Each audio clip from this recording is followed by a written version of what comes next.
잠언. 잠언이라는 말은 보통 지혜가 담긴 짧고 현명한 격언을 의미하는데 이 책은 이러한 글로 가득합니다.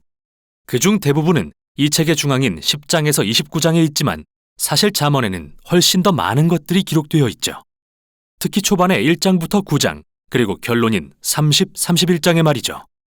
이 책의 서문은 1장 1절부터 9절이며 무엇보다 먼저 이 책을 솔로몬 왕과 관련짓습니다.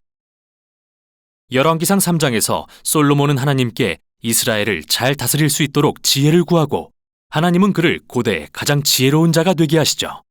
또 열왕기상 4장에는 그가 수천 개의 잠언과 시편을 쓰고 동식물에 대한 지식도 수집했다는 기록이 있는데 솔로몬은 마치 이스라엘 지혜 문학의 근원 같습니다.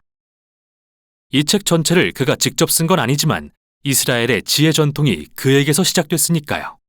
서문은 이 책을 읽음으로써 여러분도 지혜를 얻을 수 있다고 말합니다. 우리는 대부분 지혜라고 하면 지식을 떠올리지만 히브리어로 호크마의 뜻은 단순한 정신적 활동 이상으로 실질적 행동도 가리킵니다. 즉, 기술이나 응용 지식에 가깝죠. 출애굽기 31장에 이스라엘의 예술가와 장인이 호크마를 지니고 있다고 기록된 이유가 바로 이겁니다. 따라서 이 책의 목적은 여러분이 하나님의 세계에서 잘 살기 위한 실질적 기술들을 익히도록 돕는 것이죠. 또한 서문은 또 다른 핵심 주제와 관련이 있는데 바로 여호와를 경외하는 것입니다. 여기서 경외란 두려움이 아닌 하나님에 대해 존경과 외경심을 갖고 우주에서 자신의 위치를 깨닫는 것입니다. 즉, 나는 하나님이 아니며 선악과 옳고 그름을 판단하는 주체가 아님을 인지하는 도덕적인 마음가짐입니다.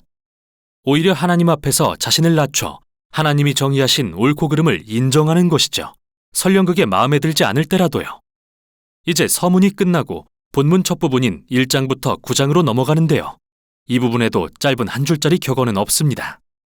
오히려 아버지가 아들에게 주는 10가지 교훈이 담겨 있죠. 지혜의 소리를 듣는 법과 여호와를 경외하며 살아가는 방법을 가르칩니다. 즉, 선을 행하고 진실되며 관대하게 살 때 성공과 평안으로 인도하신다는 것을 말이죠. 또한 아버지는 아들에게 어리석고 악하며 바보 같은 결정을 하지 말라고 경고합니다. 이는 결국 이기심과 교만을 낳고 멸망과 수치로 이끌기 때문이죠. 그러므로 아들은 지혜를 구하고 여호와를 경외하는 것을 인생 최고의 목표로 삼아야 합니다. 그리고 이런 사고방식은 잠언 전체의 도덕적 논리를 구성하고 있죠. 이렇게 아버지의 이 10가지 교훈은 성경의 지혜 문학이 무엇이며 성경의 다른 책들과 어떻게 다른지 단서를 제공합니다. 이 책은 하나님이 지으신 세상에서 잘 사는 법을 탐구하고 있지만 지혜란 모세가 시내 산에서 받았던 율법과는 다르며 하나님이 백성에게 주시는 신성한 음성인 예언과도 다릅니다. 오히려 지혜 문학은 하나님의 백성이 세대를 거치며 쌓은 통찰력으로 하나님과 타인을 존중하며 사는 방법을 가르쳐주죠. 그래서 잠언을 통해 지혜에 대한 인간의 말이 하나님의 말씀과 지혜로 모여지고 이게 1장부터 9장의 또 다른 내용과 연결됩니다. 지혜라는 여인의 시 4편이 있습니다. 여기서 지혜는 여인으로 의인화되는데 그녀는 사람들에게 주목하고 그녀를 찾으라고 소리칩니다. 지혜가 말하길 자신은 우주와 함께 짜여 있기 때문에 지혜로운 결정을 하는 사람들은 언제나 그녀를 필요로 한다고 합니다. 즉, 관대하거나 성적으로 정결하거나 정의로운 사람은 지혜에 의지하는 거라고요. 지혜라는 여인의 이 시들은 창의적이고 시적인 방법으로 우리가 하나님의 도덕적 우주 안에 살고 있다는 걸 말해줍니다. 선과 정의란 객관적인 실제이며 이를 무시하는 것은 우리의 책임이라는 것을 말이죠. 그러므로 여호와를 경외하며 지혜롭게 사는 것은 우주와 결을 맞추는 것이죠. 이렇게 아버지의 교훈과 지혜라는 여인의 시가 만나 이 책이 어떤 의미를 갖는지 분명히 알려줍니다.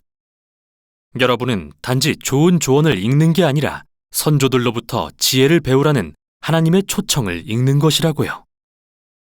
이 책의 다음 부분인 10장부터 29장에는 수백 개의 고대 잠언이 나오는데요. 지혜와 여호와를 경외하는 태도를 삶의 모든 영역에 적용하죠.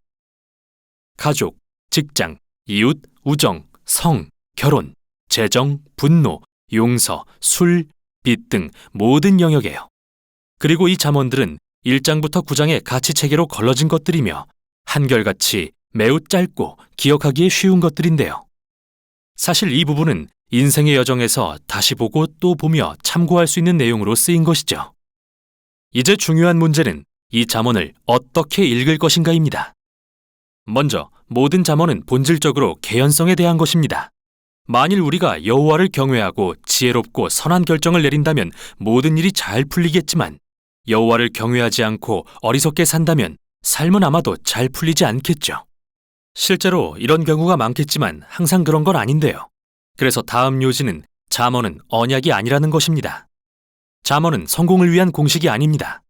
예를 들어 어떤 잠언은 주님을 경외하면 장수를 누리지만 악인의 수명은 짧아진다고 하고 어떤 잠언은 마땅히 걸어야 할 그 길을 아이에게 가르치면 늙어서도 그 길을 떠나지 않는다라고 합니다. 물론 여호와를 경외하는 도덕적인 사람은 더 좋고 장수하는 삶을 살 가능성이 높겠죠. 아이를 안정되고 사랑이 많은 가정에서 기르면 잘 자랄 것이고요. 하지만 꼭 그렇다는 보장은 없습니다. 세상에서는 많은 일들이 잘못될 수 있기 때문이죠. 마지막으로 원래 잠언은 일반적인 원칙에 초점을 맞춥니다. 예외가 아니라요. 사실 지혜서들은 예외들을 무시하지 않는데 욥기와 전도서 같은 지혜서들이 바로 그 많은 예외들을 다루고 있습니다. 이 책들은 인생이 간단한 공식을 적용하기에는 너무나 복잡하다는 것을 인정합니다. 그래서 인생을 더 잘 이해하려면 지혜서들을 함께 읽어야 하는 거죠. 이제 마지막 부분입니다. 2개의 긴 시 모음집이 있는데요. 첫 번째는 아굴이라는 사람이 쓴 시로서 처음에 그는 스스로 총명과 지식이 없고 하나님의 지혜가 필요하다고 하는데 그 후 하나님의 지혜가 말씀으로 자신에게 주어졌음을 발견합니다. 어떻게 사는 것이 좋은 삶인지 말이죠. 또 아굴은 마치 잠언을 읽는 사람들의 본보기 같습니다. 항상 말씀을 통해 하나님의 지혜를 듣고자 마음을 여는 사람이기 때문이죠. 마지막은 이스라엘 사람이 아닌 르무엘이라는 왕의 시입니다. 그는 자신의 어머니가 가르쳐준 지혜를 전하고 있으며 이는 지혜롭고 공의로운 지도자를 위한 지침서와 같죠. 그 후 마지막은 각 행의 첫 글자가 히브리어 글자 순서로 된 시로서 현숙한 여인의 성품에 대한 이야기인데요. 잠언의 지혜를 따라 살며 하나님의 지혜를 좇는 본보기가 되는 여인을 묘사하고 있습니다. 그녀는 지혜를 실제적인 매일의 삶에 적용하여 일터와 가정 그리고 공동체에서 살아내죠. 이렇게 이 책은 아버지가 아들에게 지혜라는 여인에게 귀 기울이라는 교훈으로 시작해서 어머니가 아들에게 현숙한 여인에 대해 전하는 교훈으로 끝을 맺습니다. 잠언은 삶의 모든 계절을 지나는 모두를 위한 책이며 하나님의 선한 세상에서 지혜롭게 잘 살기 위한 지침서입니다. 이게 바로 잠언이 전하는 내용입니다.